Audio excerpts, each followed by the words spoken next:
here in Duval County at UF New Berlin Family Practice. Sinusitis is going around, allergies, strep throat, stomach flu, and some skin infections. Let's go out to Nassau County, UF Dooley Family Practice, pneumonia, sinusitis, and bronchitis. So here's a question that I think we've all asked at some point when you're not feeling so well. Is this a cold or could it be an allergy? Well, an allergy is often the answer. As much as 20% of people who suffer from allergies are allergic to ragweed, which blooms from mid-August to the first killing frost. So Dr. Sunil Joshi with Family Allergy and Asthma Consultants is here to show us the culprits. And we talk about this. A lot of people have allergies. They don't know what is causing them to have those symptoms. Yeah, absolutely. Depends really on the time of year. In the springtime, which is clearly our worst time for allergies, it's from tree pollen. This time of the year, it can be from ragweed, as you just mentioned. It can also be from mold. We have a lot of things going on outside right now that can cause allergies. Let's talk first about ragweed, because for us, it's going to stick around longer because we may not have our first frost for a long time. Let's take a look. We have a picture of it, and you may see this in your yard or on the side of the road. Yeah, absolutely.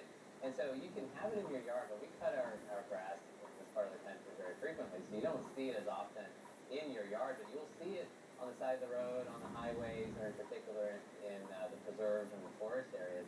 And it looks like that picture that you see there, but ragweed has a lot of different forms, and that's the most common form of ragweed.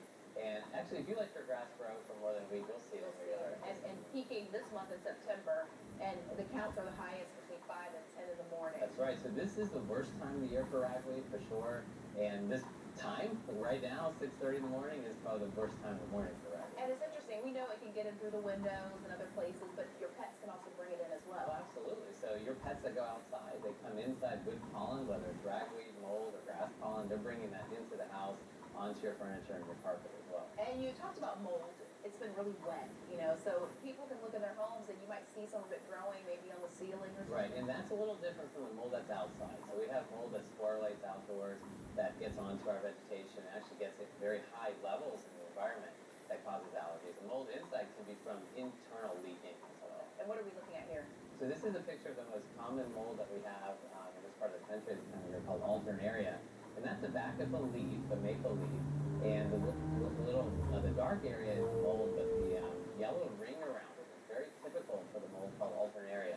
And this tends to sporulate this time of year and leads to a lot of asthma exacerbations. And it may be the most common cause of asthma for us this time of the year. Okay, so if you see that, where it would be in your yard, I guess? It would be in your yard, and that is an outdoor mold, so it tends to be more outdoors than inside unless you bring it inside the house. And definitely leads to symptoms. All right, the culprits that make us all sick this time of year. Dr. Joshi, thank you so much for coming in early this morning. No problem. All right, and we'll be right back after the break.